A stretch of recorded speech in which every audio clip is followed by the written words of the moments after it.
क्या सच में 40,000? हे भगवान, आपका लाख लाख शुक्र है। अब लग रहा है कि हमारे हालात थोड़े सुधर जाएंगे और हम चैन की सांस ले पाएंगे। हाँ ज्योति, वरना ये शहर तो हमें अब हर कदम पर महंगा ही पड़ रहा था। अब थोड़े पैसे हाथ में बचेंगे। हरीश और ज्योति काफी खुश हो रहे थे कि अब अच्छी तनख्वाह है, लेकिन वक्त के साथ शहर की महंगाई उनके 40,000 को भी खा जाती है। उनके पास महीने के आखिर में फिर वही जीरो बचता था। ये क्या हो रहा है ज्योति? अरे मैं 40,000 कमा रहा हूँ, फिर भी हमारे हाथ में महीने के आखिरी में कुछ नहीं बच रहा है। सारे पैसे कहाँ उड़ रहे हैं, कुछ समझ ही नहीं आ रहा है। मैं तो अपनी तरफ से कम ही खर्चा करती हूँ जी। आप मुझे कुछ मत कहिएगा, मैं तो साड़ी तक नहीं ले रही अपनी। सारा पैसा तो दूध, राशन और बिलों में ही चला जाता है। मैं तुम्हें कहाँ कुछ कह रहा हूँ, पर मैं हैरान हूँ। गांव में अगर मैं 40,000 कमाता ना, तो पूरे के पूरे बच जाते। वहां ना रेंट था, ना पानी का बिल। खैर कोई बात नहीं, अब देखते हैं आगे क्या होगा। हम लोग गांव में कितना खुश थे ना जी। हमारे गांव में इतना बड़ा आंगन था, शाम को ठंडी हवा चलती थी, इतना बड़ा घर था और सब्जियां। हमने तो कभी सब्जियां खरीदी नहीं होंगी, घर की ताजी सब्जियां खाते थे। पर यहाँ देखो, धनिया और मिर्च तक खरीदनी पड़ रही है हमें। यहाँ पर हमें सब कुछ खरीदना पड़ रहा है ज्योति। पानी भी खरीदो, हवा भी गंदी, महंगाई भी बहुत ज्यादा है। बच्चों के स्कूल देखो कितने महंगे हैं, और किताबें तो जैसे सोने की है। ट्यूशन भी इतने महंगे हैं कि क्या बताऊं। और सबसे दुख की बात तो यह है कि इतना पैसा भरने के बाद भी बच्चे ढंग से पढ़ भी नहीं रहे। पैसे पानी की तरह बह रहे, पर बच्चों को अब भी अंग्रेजी समझ नहीं आती अच्छे से। ऐसा लग रहा है कि जिस मकसद के लिए शहर आए थे वो तो पूरा ही नहीं हो रहा, बल्कि हमारी परेशानियां दिन पर दिन बढ़ती जा रही हैं। दोनों काफी परेशान लग रहे थे। बच्चों की पढ़ाई पर भी कोई खास असर नहीं दिख रहा था। एक दिन हरीश अपने बच्चों का रिजल्ट देखकर भड़क जाता है। अरे रोहन, स्वीटी, इधर आओ। तुम दोनों ठीक से पढ़ाई क्यों नहीं कर रहे हो? इतने कम नंबर! क्या तुम्हें पता भी है कि तुम्हारी एक एक क्लास के लिए कितने पैसे जा रहे हैं? खून पसीने की कमाई है ये। अरे कुछ समझ में नहीं आ रहा तो अपनी मैडम से पूछते क्यों नहीं? पापा, मैडम क्या पढ़ाती है हमें कुछ समझ ही नहीं आता। वो इतनी जल्दी जल्दी इंग्लिश बोलती है कि सब हमारे सिर के ऊपर से निकल जाता है। हमें डर लगता है उनसे पूछने में। तो मैडम को बोलो ना कि आराम से समझाएं। पैसे कोई पेड़ पर नहीं उगते बेटा। शहर में हर चीज इतनी महंगी है, हर चीज पर टैक्स भरना पड़ता है। और तुम दोनों अगर ठीक से पढ़ोगे ही नहीं तो यहाँ रहने का क्या फायदा है? मेरा तो सब कुछ दांव पर लगा है। मैं तो इन्हें रोज समझाती हूँ, पर ये बस किताबें लेकर बैठ जाते हैं और खाली पन्ने पलटते रहते हैं। आज तुम्हारी ट्यूशन वाली मैडम आएंगी तो मैं उन्हें साफ बोल दूंगी कि अगर ये ठीक से नहीं पढ़ेंगे तो वो इन्हें मार भी सकती हैं। हमारी तरफ से खुली छूट है, बस इन्हें पढ़ा दो। और नहीं तो क्या। वही अनुभव के बच्चों को देखो, कैसे पटर पटर अंग्रेजी बोलते हैं। कुछ भी पूछो तो तुरंत जवाब दे देते हैं। और इन दोनों को भी हम उसी महंगे स्कूल में भेज रहे हैं, फिर भी इन्हें कुछ नहीं आ रहा। पापा, वो प्राइवेट स्कूल में पढ़ते हैं और हम यहाँ के गवर्नमेंट स्कूल में पढ़ते हैं, और यहाँ के गवर्नमेंट स्कूल में इतनी अच्छी इंग्लिश नहीं सिखाई जाती जितनी आप सोच रहे हो। वहाँ बस शोर मचता है। तो क्या हुआ? हमने तुम्हारे लिए अपने गांव की सारी जमीन जायदाद बेच दी ताकि तुम यहाँ पढ़ सको। क्या तुम्हें हमारी मेहनत की कोई कदर नहीं है? पापा, आप पहले माँ बाप नहीं है जो ये सब कर रहे हैं। और हमने थोड़ी ना कहा था कि गांव की सारी जमीन और प्यारा सा घर बेचकर यहाँ कबाड़ खाने जैसे छोटे घर में रहने के लिए। हम तो अपने गांव वाले घर में भी बहुत खुश थे, वहाँ हमारे कितने सारे दोस्त थे। लेकिन आपको ही पता नहीं किसे अपनी अमीरी दिखानी थी और किसे नीचा दिखाना था। अरे ये क्या बदतमीजी है! हमने जो भी किया वो तुम दोनों के भविष्य के लिए किया है, और ये सब क्या बोल रहे हो तुम अपने पापा से? कुछ अच्छा तो सीख नहीं पाए शहर आकर, लेकिन ये जुबान लड़ाना जरूर सीख गए। अरे माँ पापा, आप लोग समझ क्यों नहीं रहे हो? आप लोग पता नहीं किसे क्या सिखाने के लिए और क्या साबित करने के लिए शहर आ गए हो, और यहाँ पर आकर जब चीजें आपके हिसाब से नहीं हो रही तो आप हम पर गुस्सा निकाल रहे हो, हमें सुना रहे हो। जैसे ये शहर आपके लिए नया और डरावना है, वैसे ही हमारे लिए भी तो है ना। हमें भी यहाँ घुटन होती है। आप लोग जिस तरह से रोज पैसों के लिए और महंगाई के लिए परेशान रहते हो, हम भी आपको देखकर परेशान होते हैं। अब ना तो वैसा हो रहा है जैसा आप लोगों ने सोचा होगा, और ना ही हम लोग यहाँ आकर खुश हैं। हर रोज आप दोनों बस लड़ते हो, परेशान रहते हो। पहले की तरह अब आप हमें कभी बाहर घुमाने नहीं ले जाते, ना ही चाट खिलाने ले जाते हो। गाँव में हम कितने मजे में रहते थे। बच्चों की ये कड़वी मगर सच्ची बातें सुनकर दोनों पति पत्नी एकदम शांत हो जाते हैं। उन्हें एहसास होता है कि वो अपनी मर्जी बच्चों पर थोप रहे थे। वो दोनों भी बहुत थक चुके थे। वो चुपचाप अपने कमरे में आ जाते हैं। ज्योति, हम गांव से सब कुछ बेचकर तो आ गए हैं, अब वापस जा भी नहीं सकते। रास्ता बंद हो चुका है और बच्चे भी अपनी जगह सही कह रहे हैं। हमने उनकी राय तो कभी ली ही नहीं। कोई बात नहीं जी, अब जो हो गया सो हो गया। हर चीज में ढलने में समय तो लगता है ना। हमें बच्चों पर अब और ज्यादा दबाव नहीं डालना चाहिए। वो सही कह रहे हैं, उनके लिए भी सब कुछ नया और मुश्किल है। हमें उन्हें सहारा देना चाहिए, ना कि उन पर चिल्लाना चाहिए। हाँ ज्योति, अब हमें भी धीरे धीरे शहर की आदत को डालनी ही पड़ेगी। ना हम पूरी तरह शहर के हो पाए, ना गांव के रहे। बस अब इसी बीच में रास्ता बनाना होगा। हरीश और ज्योति अपने बच्चों पर अब पढ़ाई का ज्यादा दबाव नहीं डालते। वो बच्चों के साथ समय बिताने लगते हैं। धीरे धीरे उन लोगों को शहर के माहौल और महंगाई के साथ तालमेल बिठाने की आदत हो जाती है। बच्चों ने भी धीरे धीरे अपनी पढ़ाई संभाल ली और पूरा परिवार अब उसी शहर के माहौल में जैसे तैसे अपनी खुशियां ढूंढने लगता है। क्या सच में 40,000? हे भगवान, आपका लाख लाख शुक्र है। अब लग रहा है कि हमारे हालात थोड़े सुधर जाएंगे और हम चैन की सांस ले पाएंगे। हाँ ज्योति, वरना ये शहर तो हमें अब हर कदम पर महंगा ही पड़ रहा था। अब थोड़े पैसे हाथ में बचेंगे। हरीश और ज्योति काफी खुश हो रहे थे कि अब अच्छी तनख्वाह है, लेकिन वक्त के साथ शहर की महंगाई उनके 40,000 को भी खा जाती है। उनके पास महीने के आखिर में फिर वही जीरो बचता था। ये क्या हो रहा है ज्योति? अरे मैं 40,000 कमा रहा हूँ, फिर भी हमारे हाथ में महीने के आखिरी में कुछ नहीं बच रहा है। सारे पैसे कहाँ उड़ रहे हैं, कुछ समझ ही नहीं आ रहा है। मैं तो अपनी तरफ से कम ही खर्चा करती हूँ जी। आप मुझे कुछ मत कहिएगा। मैं तो साड़ी तक नहीं ले रही अपनी। सारा पैसा तो दूध, राशन और बिलों में ही चला जाता है। मैं तुम्हें कहाँ कुछ कह रहा हूँ, पर मैं हैरान हूँ। गांव में अगर मैं 40,000 कमाता ना, तो पूरे के पूरे बच जाते। वहां ना रेंट था, ना पानी का बिल। खैर कोई बात नहीं, अब देखते हैं आगे क्या होगा। हम लोग गांव में कितना खुश थे ना जी। हमारे गांव में इतना बड़ा आंगन था, शाम को ठंडी हवा चलती थी, इतना बड़ा घर था और सब्जियां। हमने तो कभी सब्जियां खरीदी नहीं होंगी। घर की ताजी सब्जियां खाते थे, पर यहाँ देखो, धनिया और मिर्च तक खरीदनी पड़ रही है हमें। यहाँ पर हमें सब कुछ खरीदना पड़ रहा है ज्योति। पानी भी खरीदो, हवा भी गंदी, महंगाई भी बहुत ज्यादा है। बच्चों के स्कूल देखो कितने महंगे हैं, और किताबें तो जैसे सोने की है। ट्यूशन भी इतने महंगे हैं कि क्या बताऊं। और सबसे दुख की बात तो यह है कि इतना पैसा भरने के बाद भी बच्चे ढंग से पढ़ भी नहीं रहे। पैसे पानी की तरह बह रहे, पर बच्चों को अब भी अंग्रेजी समझ नहीं आती अच्छे से। ऐसा लग रहा है कि जिस मकसद के लिए शहर आए थे वो तो पूरा ही नहीं हो रहा, बल्कि हमारी परेशानियां दिन पर दिन बढ़ती जा रही हैं। दोनों काफी परेशान लग रहे थे। बच्चों की पढ़ाई पर भी कोई खास असर नहीं दिख रहा था। एक दिन हरीश अपने बच्चों का रिजल्ट देखकर भड़क जाता है। अरे रोहन, स्वीटी, इधर आओ। तुम दोनों ठीक से पढ़ाई क्यों नहीं कर रहे हो? इतने कम नंबर? क्या तुम्हें पता भी है कि तुम्हारी एक एक क्लास के लिए कितने पैसे जा रहे हैं? खून पसीने की कमाई है ये। अरे कुछ समझ में नहीं आ रहा तो अपनी मैडम से पूछते क्यों नहीं? पापा, मैडम क्या पढ़ाती है हमें कुछ समझ ही नहीं आता। वो इतनी जल्दी जल्दी इंग्लिश बोलती है कि सब हमारे सिर के ऊपर से निकल जाता है। हमें डर लगता है उनसे पूछने में। तो मैडम को बोलो ना कि आराम से समझाएं। पैसे कोई पेड़ पर नहीं उगते बेटा। शहर में हर चीज इतनी महंगी है, हर चीज पर टैक्स भरना पड़ता है। और तुम दोनों अगर ठीक से पढ़ोगे ही नहीं तो यहाँ रहने का क्या फायदा है? मेरा तो सब कुछ दांव पर लगा है। मैं तो इन्हें रोज समझाती हूँ, पर ये बस किताबें लेकर बैठ जाते हैं और खाली पन्ने पलटते रहते हैं। आज तुम्हारी ट्यूशन वाली मैडम आएंगी तो मैं उन्हें साफ बोल दूंगी कि अगर ये ठीक से नहीं पढ़ेंगे तो वो इन्हें मार भी सकती हैं। हमारी तरफ से खुली छूट है, बस इन्हें पढ़ा दो। और नहीं तो क्या। वही अनुभव के बच्चों को देखो, कैसे पटर पटर अंग्रेजी बोलते हैं।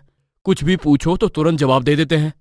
और इन दोनों को भी हम उसी महंगे स्कूल में भेज रहे हैं, फिर भी इन्हें कुछ नहीं आ रहा। पापा, वो प्राइवेट स्कूल में पढ़ते हैं और हम यहाँ के गवर्नमेंट स्कूल में पढ़ते हैं, और यहाँ के गवर्नमेंट स्कूल में इतनी अच्छी इंग्लिश नहीं सिखाई जाती जितनी आप सोच रहे हो। वहाँ बस शोर मचता है। तो क्या हुआ? हमने तुम्हारे लिए अपने गांव की सारी जमीन जायदाद बेच दी ताकि तुम यहाँ पढ़ सको। क्या तुम्हें हमारी मेहनत की कोई कद्र नहीं है? पापा, आप पहले माँ बाप नहीं है जो ये सब कर रहे हैं। और हमने थोड़ी ना कहा था कि गांव की सारी जमीन और प्यारा सा घर बेचकर यहाँ कबाड़ खाने जैसे छोटे घर में रहने के लिए। हम तो अपने गांव वाले घर में भी बहुत खुश थे। वहां हमारे कितने सारे दोस्त थे, लेकिन आपको ही पता नहीं किसे अपनी अमीरी दिखानी थी और किसे नीचा दिखाना था। अरे, ये क्या बदतमीजी है? हमने जो भी किया वो तुम दोनों के भविष्य के लिए किया है, और ये सब क्या बोल रहे हो तुम अपने पापा से? कुछ अच्छा तो सीख नहीं पाए शहर आकर, लेकिन ये जुबान लड़ाना जरूर सीख गए।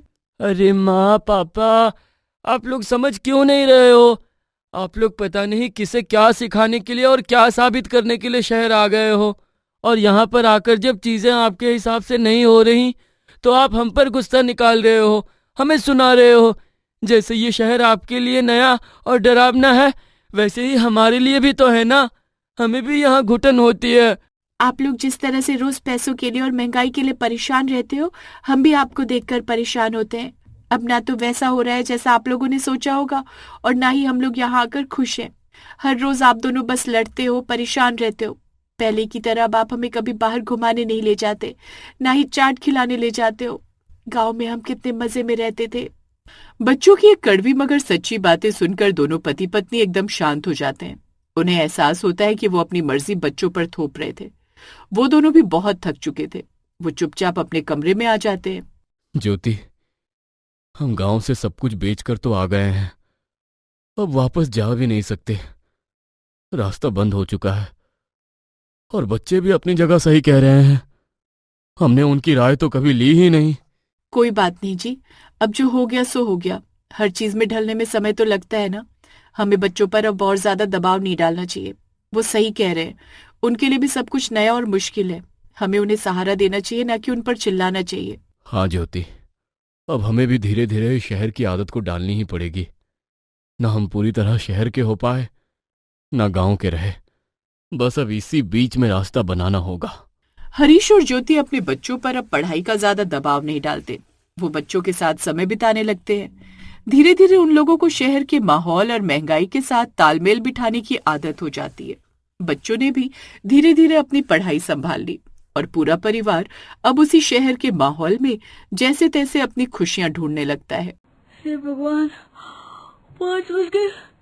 मन तो कर रहा है 5 मिनट और सो लूं। नहीं नहीं नहीं, 5 मिनट सो गई तो आधा घंटा निकलते ही दिखेगा। आज उनके ऑफिस की बहुत जरूरी मीटिंग भी है। हड़बड़ाकर सुमन उठती है और तैयार होकर फौरन रसोई में चली जाती है। जल्दी से इनका टिफिन बना लेती हूँ। दीदी तो लंच ब्रेक पर ही घर आती है। उनके लिए कॉर्नफ्लेक्स भिगो देती हूँ। पर नाश्ते में क्या बनाऊं? भिंडी तो रात में सबने खाई है, अब और कुछ क्या बनाऊं मैं? सुमन एक तरफ आलू उबलने चढ़ा देती है और दूसरी तरफ चाय बनाने लगती है। बहू, चाय लाना तो। सुमन फौरन चाय लेकर बाहर आती है। आप तो 8 बजे उठती है मम्मी जी, आज सुबह इतनी जल्दी कैसे उठ गई? तबीयत तो ठीक है ना आपकी? बहू, मेरा सर दर्द से फटा जा रहा है, और ये घुटने। बुढ़ापा बहुत खराब चीज है। अच्छे अच्छों का गुरूर टूट जाता है बुढ़ापे में। आपका गुरूर मैं टूटने नहीं दूंगी माँ जी। आप आराम से चाय पीजिए। अभी लहसुन का तेल बनाकर लाती हूँ और उससे आपके घुटनों की मालिश कर दूंगी। और सर के लिए ठंडा तेल। जैसे जैसे मेरी उंगली आपके सर पर घूमेंगी ना, वैसे वैसे दर्द धीमा पड़ता जाएगा। गैस के स्टोव पर सुमन लहसुन का तेल निकालने लगती है और दूसरी तरफ पोहे तैयार कर लेती है। चलिए माँ जी, आप अपने पैर दीजिए, अभी आपके घुटनों की मालिश कर देती हूँ। सुमन अपनी सास की घुटनों में मालिश कर रही थी कि तभी अनु अपने कमरे से चीखती हुई बाहर आती है। जिंदगी में एक काम बोला था आपको, वो भी आपसे नहीं हुआ भाभी। मैंने आपको कहा था कि याद से मेरी इस शर्ट को आयरन करके रखना, मुझे आज ऑफिस में पहनना है। वो भी नहीं हुआ ना आपसे। अब ये मत कहिएगा कि दिमाग से निकल गया। और इस पर से ऐसा क्या कर रही हैं आप? मुझे याद है अनु दीदी, आप फिक्र मत कीजिए। ऑफिस जाने में अभी 1 घंटा बाकी है, मैं कर दूंगी तब तक आयरन। कर दूंगी क्या होता है भाभी, आपको करके रखना चाहिए था। करती क्या हो आप घर पर? बस ये खाना बनाना, कितना समय जाता है उसमें? अरे ये तो कोई काम वाली भी कर देगी। अभी ये तेल वेल छोड़ो और मेरा शर्ट आयरन कर दो जल्दी से। सुमन को अपनी ननद का काम करने में देरी इसलिए हुई क्योंकि वो अपनी सास के काम में लगी हुई थी। अपनी आंखों के सामने सुमन को डांट सुनता देखने के बाद भी सुजाता उसका साइड नहीं लेती, उल्टा उसी को सुनाना शुरू कर देती है। अब मुझे क्या पता था बहू कि तुझे अनु ने दूसरा काम देकर रखा है, पर तुझे तो पता था ना।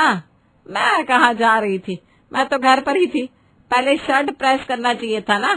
बिल्कुल दिमाग नहीं है तुझे। अब ये कटोरी छोड़ और अनु का काम कर दे, बेचारे को ऑफिस के लिए देरी हो रही है। जी माँ जी। बेचारी सुजाता अपनी ननद को शर्ट आयरन करके देती है, फिर टिफिन और नाश्ता रेडी करके डाइनिंग टेबल पर लगाती है। वाह वाह वाह, आनंद आ गया, आनंद आ गया भाई। क्या खाना बनाती हो तुम बहू, क्या खाना बनाती हो। मुझे तो ये बात समझ में नहीं आती कि उठती कब हो जो सभी के पसंद नापसंद का ध्यान रखकर इतना सारा नाश्ता बना लेती हो। खुद का भी ध्यान रखा करो बहू। वैसे खुद के लिए कुछ बनाया है कि नहीं? इन्हें तो ऐसे भी प्लेट में झूठा छोड़ने की आदत है पापा जी। इनकी प्लेट में जो सब्जी रहती है उसी से मैं रोटी खा लेती हूँ। मुझे अपने लिए कुछ खास बनाने की जरूरत नहीं पड़ती।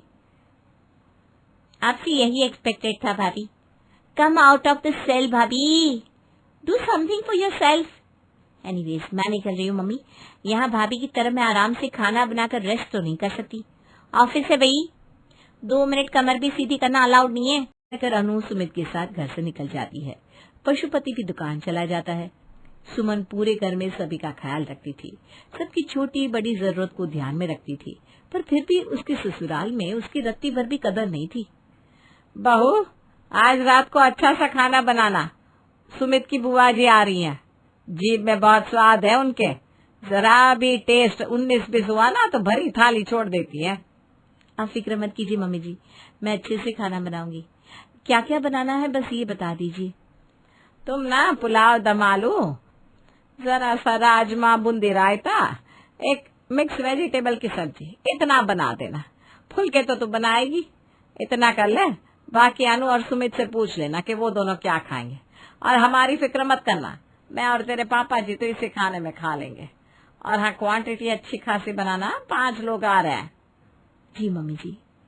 रात को सुमित ऑफिस से वक्त से पहले ही लौट आता है और स्टेशन जाकर अपनी बुआ को रिसीव कर लेता है। जरा झुकेगा तो कमर नहीं टूट जाएगी तेरी। जी बुआ जी। चल अब सामान उठा फटाफट। सुमित रेणुका के पूरे परिवार को लेकर अपने घर पहुंचता है। दरवाजे पर अपनी बुआ सास को देखते ही सबसे पहले सुमन उनके पैर छूती है। पहला शख्स है घर का जो सामने से मुझे देखते ही मेरे बिना बोले मेरा पैर छू रहा है, वरना इस घर में तो सबकी मति भ्रम ही है। मती भ्रम है तो ठीक हो जाएगी दीदी, अब तुम जो आ गई हो। कसम से दीदी, तुम्हें देखकर लगा कि माँ वापस आ गई। दरवाजे पर ही खड़ा रखेंगे क्या दीदी को? फिर दीदी कहेंगी पशुपति के घर गई थी, उसकी बीवी ने दरवाजे से ही भेज दिया मुझे। रेणुका कमरे में जाकर कुछ देर आराम करती है और उसके बाद सुमन सभी के लिए खाना टेबल पर परोसने लगती है। तभी दरवाजे से अनु ऑफिस से वापस लौटती है और अपना पर्स बाहर सोफे पर फेंक कर अंदर कमरे में चली जाती है। खाना परोसना छोड़कर सुमन अपनी ननद का पर्स उठाती है और फिर वापस आकर सभी को खाना परोसना शुरू करती है। तो ये चल रहा है यहाँ। कपड़े बदलकर अनु भी खाने के टेबल पर बैठ जाती है और सभी खाना शुरू करते हैं। इतना सब अकेले तूने बनाया बहू? जितना मैं सुजाता को जानती हूँ ये तो मुझे पता है कि उसने आलू तक छिलने में तेरी मदद नहीं की होगी। जब माँ जिंदा थी तभी भाभी ने हाथ हिलाया नहीं, तो अब क्या हाथ हिलाएगी? एक ही बात है ना बुआ जी, मैं काम करूँ या माँ जी? वैसे भी ना माँ जी की तबीयत अब कुछ ठीक नहीं रहती। तो तेरे घर में तेरी ननद भी तो है, पर जो अपना पर्स उठाकर नहीं रख सकती वो तेरी क्या ही मदद करेगी। ये बिल्कुल गलत बात कह दी आपने बुआ जी। जो ननद 25,000 रुपया कमाती है वो 5,000 लगाकर एक पर्स उठाने वाली और खाना बनाने वाली भी तो रख सकती है। भाभी का क्या है, एक तो एक पैसा घर पर लाती नहीं, उल्टा उनका पर्सनल खर्च भी भाई पर ही आता है। और इस सब के बाद दिन भर फ्री रहकर कोई 2-4 अच्छे डिशेस बना भी ले तो क्या ही हो जाता है बुआ जी। बात तो बिल्कुल ठीक कह रही हो अनु तुम। अब बताओ बुआ जी, ना कोई डिग्री है सुमन के पास, ना ही ड्रेसिंग सेंस, कहीं बाहर इसे ले जा भी नहीं सकता मैं। तो घूम फिर कर बात पैसों की है तो तू भी कोई काम करना शुरू कर दे सुमन बहू। छोड़िए ना बुआ जी, ये बेकार की बात है। मुझे वैसे भी खाना बनाने के अलावा कुछ आता ही नहीं है। और हमेशा की तरह इतनी मेहनत करने के बाद भी फिर से सुमन को ताने ही सुनने को मिलते हैं। रोज घर का माहौल कुछ ऐसा ही रहता। सुमन सभी के लिए खाना बनाती, घर का सारा काम करती और उसकी ननद और पति उसे 2 बातें सुनाकर चले जाते। फिर एक दिन उसकी बुआ सास का बेटा किचन में आता है। पिज्जा बनाओगी भाभी? पिज्जा खाने का बड़ा मन है मेरा। हाँ हाँ, जो भी बोलो। पिज्जा बर्गर पैटिस बनाओ। तुम हॉल में बैठो, मैं बनाती हूँ। किचन में बेकार में गर्मी में पसीज जाओगे तुम। आप तो रोज पसीज रही हो ना किचन में भाभी, और आपकी फिक्र भी कोई नहीं कर रहा, तो आप भी मेरी फिक्र मत करो। और मेरी बात सुनिए, खाना बना सकती हो ना आप, तो फिर देर किस बात की, क्लाउड किचन का काम शुरू कर दो। क्लाउड किचन क्या होता है? इससे आप अपने घर के किचन में ही खाना बनाकर डिलीवरी बॉय के हाथों से लोगों तक डिलीवर करवा सकती है।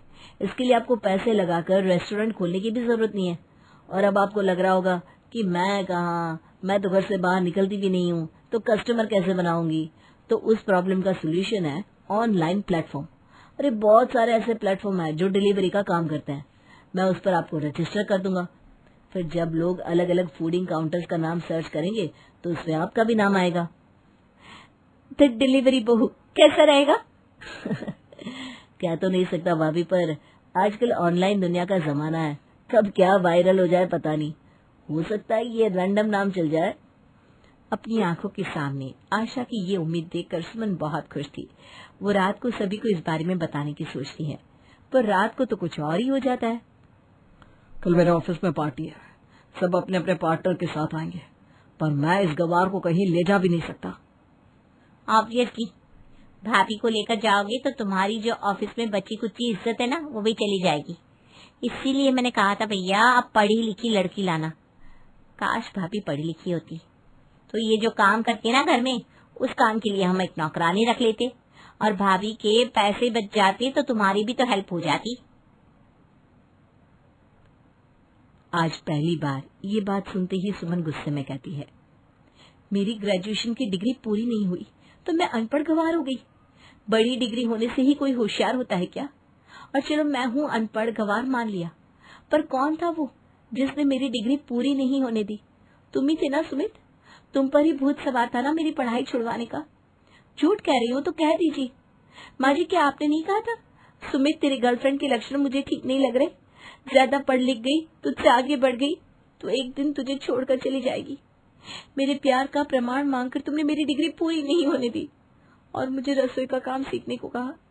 मैंने सब कुछ किया सिर्फ और सिर्फ तुम्हारे लिए सुमित, और तुम ही आज मुझे बाहर ले जाने से शर्माते हो। बाप रे बाप, सुन रहा है इसकी बोली?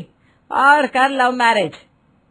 पहले तो सुमन जरा डाउट में थी कि उसे क्लाउड किचन का काम शुरू करना चाहिए या नहीं, पर अपने घर वालों के इस बर्ताव से अगले दिन से ही वो काम शुरू कर देती है। करण जोमेटो स्विगी पर द डिलीवरी बहू नाम से अपनी भाभी का क्लाउड किचन रजिस्टर कर देता है और हो जाता है काम शुरू। अरे ये तो छोले भटूरे का ऑर्डर आया है, 30 मिनट के अंदर अंदर खाना डिलीवर करना है। पर इतना तो मैंने सोचा ही नहीं कि राशन भी मंगवाना चाहिए, चने तो है ही नहीं।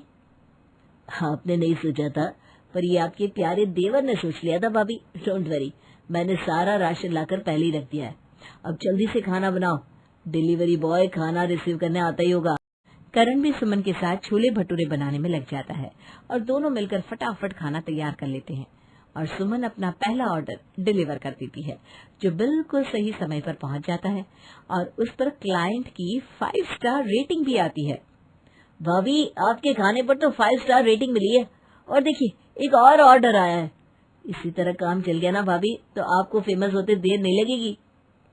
मुझे घर का भी काम करना होता है करण, ये सब मैं अकेले नहीं कर पाऊंगी। वैसे भी मेरे रेस्टोरेंट का रजिस्ट्रेशन तो तुमने ही किया था ना, तो किसका ऑर्डर कब रिसीव करना है कब नहीं, ये सारा काम तुम ही देखो। मैं करूंगी खाना बनाने का काम और 50-50 की पार्टनरशिप पक्की रही। और दोनों देवर भाभी धड़ल्ले से अपनी इस द डिलीवरी बॉय बहू रेस्टोरेंट के ऊपर काम करना शुरू कर देते हैं। सुबह सुबह ही सुमन रसोई का काम निपटा देती और उसके बाद दिन भर सिर्फ डिलीवरी के ऑर्डर्स का काम लेती। न जानी ये सारा नया क्या चोचले कर रही है भाभी। अब हमारे घर की बहू को बस यही करना बाकी रह गया था। मुझे बिना ये काम कुछ ज्यादा समझ में नहीं आया। टिफिन सर्विस जैसा नहीं लगता क्या? लोगों में बात फैल गई तो इज्जत जाएगी सो अलग। और तभी नोटों के बंडल गिनती हुई सुमन अपने कमरे से बाहर आती है और 20,000 अपनी सास के हाथ में रख देती है। घर के काम के लिए अब काम वाली तो आ ही जाएगी मम्मी जी। वैसे भी मैं तो बस घर पर खाना ही बनाती थी, वो तो कोई भी काम वाली कर लेगी। और बर्तन के लिए भी काम वाली रख देते हैं, क्योंकि मैं अपने बिजनेस पे लग गई हूँ। वक्त नहीं मिलेगा ना मुझे। जितने ज्यादा ऑर्डर्स पूरे करूंगी, रैंकिंग में मेरे रेस्टोरेंट का नाम उतना ही ऊपर आएगा, है कि नहीं करण? बिल्कुल। इनफैक्ट हम तो अगली बार डबल इनकम एक्सपेक्ट कर रहे हैं। अब बिलीव नहीं करोगे भैया, भाभी को कैटरिंग सर्विस से भी पिज्जा डिलीवरी करने का ऑर्डर मिला है। मुझे तो लगता है कि हमें वर्कर्स भी रखने पड़ेंगे। अच्छा, तो कितने तक पहुंच गई है इनकम? मतलब ये 20,000 रुपये है ना? अरे नहीं भैया, हमारा जो एक्सपेंस हुआ है उसे हटाकर तो 1.5 लाख की कमाई हुई है। इसमें से 75,000 मैंने और भाभी ने बांट लिए, और उसमें से ही 20,000 भाभी ने मामी को दे दिए। ये तो बहुत अच्छा है। ये तो तुम मेरी सैलरी से भी ज्यादा कमा रही हो। सही है, घर में पैसे आ रहे हैं, किचन का खर्चा तुम उठा लोगी तो वो बर्डन मेरे ऊपर से चला जाएगा। बहुत अच्छा, मेहनत करो भाई। अनु की सैलरी के 3 गुना पैसे सुमन ने कमा लिए थे, वो भी पहली बार में ही। अनु अपनी भाभी से बुरी तरह जल गई थी और उसने सोच लिया था कि वो सुमन को फिर से सभी के सामने नीचा दिखाकर रहेगी। बहुत तेज बन रही है ना भाभी? उनका काम चौपट नहीं किया तो मेरा नाम भी अनु नहीं। और अगले दिन ही अनु डिलीवरी बॉय को 2,000 पकड़ाते हुए कहती है, ये पकड़ो 2,000। काम समझ गए ना? जी मैडम, समझ गया। द डिलीवरी बहू रेस्टोरेंट से जो भी ऑर्डर पिक करूंगा उसमें रास्ते में या तो नमक या चीनी या कंकर, कुछ न कुछ ऐसी चीज डाल दूंगा जिससे कस्टमर वहां की सर्विस लेना बंद कर दे। और डिलीवरी बॉय बिल्कुल ऐसा ही करता है, जिसके कारण सुमन का बहुत ही अच्छा चलता काम अचानक ही ठप पड़ जाता है। अब क्या होगा करण? कितनी मुश्किलों से मेरे ससुराल में मेरी इज्जत बनी थी, सब खराब हो गया करण। खाना तो आप जब बनाते हो उसके बाद मैं पूरी तरह टेस्ट करता हूँ, चेक करता हूँ, और उसके बाद ही डिलीवरी के लिए भेजता हूँ। तो गड़बड़ हो कहाँ रही है? कहीं डिलीवरी अपने काम को बचाने के लिए अगर ये भी करना पड़े तो सुमन ये भी करेगी। जिस भी कस्टमर को खाना पसंद नहीं आया है उन सबका पैसा रिफंड कर दो। और अगले ही दिन से सुमन खाना बनाने के बाद खुद ही डिलीवरी करने सड़कों पर निकल जाती है, और जैसे ही डिलीवरी का काम सुमन उठा लेती है, खाना अपने आप सही से कस्टमर तक पहुंचने लगता है। एक पहली कुक जो खुद सड़कों पर फूड डिलीवर कर रही थी, और ऐसा कुछ हो तो सोशल मीडिया का सेंसेशन तो बनना ही था। सुमन सोशल मीडिया पर बहुत फेमस हो जाती है, और साथ ही साथ उसका रेस्टोरेंट भी। मतलब ये सब कुछ डिलीवरी बॉय ही कर रहा था। भाभी, मैंने कंप्लेंट डाली है, पुलिस स्टेशन में जांच होगी, तब पता चल जाएगा कि बीच में लफड़ा कौन कर रहा था। जरूर हमारी कोई राइवलरी पार्टी होगी। इसी तरह दिन निकलते जाते हैं और सुमन की कमाई 2 गुनी 4 गुनी होती जाती है, और ये देखकर अनु जलती रहती। एक रात फ्रिज में रखे हुए डोसे के बैटर में वो ग्लू मिलाने लगती है, जो इत्तेफाक से सुजाता देख लेती है। अरे नास पीटी, घर का भेदी लंका ढाए ये तू ही है। निकल मेरे घर से, अभी क्या, अभी निकल। अपने मायके में 2 पैसे आते देखना तुझे बर्दाश्त नहीं हुआ? 25,000 कमाती है ना तू, जा अपना दूसरा घर बसा ले, निकल यहाँ से। सुजाता के चीखने की आवाज सुनकर सभी फौरन बाहर आते हैं, और अनु का ये दूसरा चेहरा सभी के सामने आ जाता है। सुमित, इसकी पढ़ाई छुड़वा और नौकरी भी नहीं करेगी ये। बिठा इसे घर पर और 2 महीने के अंदर अंदर विदा कर दे। इसमें इसकी गलती नहीं है मम्मी जी, और जो मेरे साथ हुआ मैं नहीं चाहती कि वो किसी और के साथ हो। अनु के इतना कुछ करने के बाद भी सुमन उसका बुरा नहीं सोचती। ये देखकर अनु फूट फूट कर रोने लगती है। ये डिलीवरी वाला फ्रॉड भी मैं नहीं किया था भाभी। कोई बात नहीं अनु, देख तूने मेरा बुरा करना चाहा, पर उस इंसिडेंट के बाद मैं और फेमस हो गई। भगवान के आगे किसी की नहीं चलती। बड़ा दिल रखकर इस बार तो मैं तुम्हें माफ कर रही हूँ, लेकिन अगली बार मुझसे दया की उम्मीद मत रखना। और इस दिन के बाद से अनु की अकल ठिकाने लग जाती है, और सुमन को अपना वो खोया सम्मान अपने ससुराल में फिर से मिल जाता है। मालती की शादी को ज्यादा समय नहीं हुआ था, और उसमें अभी भी बचपना था। दिन भर अपनी सास से बातें करना, उनके साथ हंसी छिछोली करना, अपने घर के बचपन की बातें बताना। और फिर माँ जी उसके बाद पापा ने हम भाई बहनों को इतना मारा ना, बता भी नहीं सकती। भाई बड़े शरारती थी तुम तो। मुझे ना मजा आता है ये सब करने में। और आपको पता है, नानी के यहाँ जाते थे ना तो पूरा मोहल्ला सिर पर उठा लेते थे। सबको पता चल जाता था कि किशन लाल जी की यहाँ बेटियां आई हुई है। बस अब तो यादें ही बनकर रह रही है। चलो चलो, बहुत बातें हो गई, अब खाना बना लेते हैं। ये दोनों भी ऑफिस से आते होंगे। दोनों सास बहू खाना बनाकर फ्री हो जाते हैं और मालती अपना टाइम पास करने के लिए बाहर बालकनी में खड़ी हो जाती है। नीचे बच्चे क्रिकेट खेल रहे थे। अपने घर होती तो एक बार तो चली ही जाती नीचे 2-3 बॉल खेलने, पर यहाँ कैसे हो पाएगा। वो बहुत देर तक तो देखती रहती है, खुद पर काबू रखती है, पर फिर उससे रहा नहीं जाता।